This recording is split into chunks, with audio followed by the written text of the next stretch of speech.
కూటమి పెద్దలు కూడా అర్థమైపోయింది. 6 నెలల క్రితం అర్థమైపోయింది. అరెస్టులు గెస్టులు చేయడం కూడా తగ్గించారు. ఇక చిన్నగా అన్ని డౌన్ అయిపోతున్నాయి. బాబాయ్ పథకాలు గతంలో అందరికీ అందాయంటారా? ఈ గవర్నమెంట్లో అందాయంటారా? సూపర్ 6 కానీ పథకాలు జగన్మోహన్ రెడ్డి గారు ఒకటే చెప్పాడు, నాకు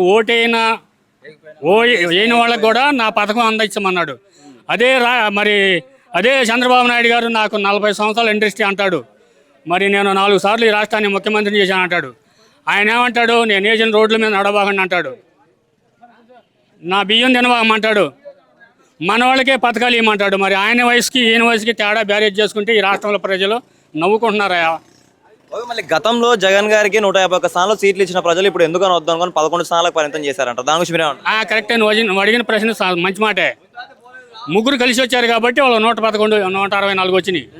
సింగిల్గా మరి ఒక్కళ్ళకే 11 గెలిచాం. వాళ్ళకు కూడా తెలుసు 40% వాళ్ళకి జగన్ గారి కోటింగ్ ఉంది. ఈరోజు వాళ్ళిద్దరు ముగ్గురు ఎవరంతటా వాళ్ళు రమ్మను, వాళ్ళు దేనికి పనికిరారు ఈరోజు రాష్ట్రంలో.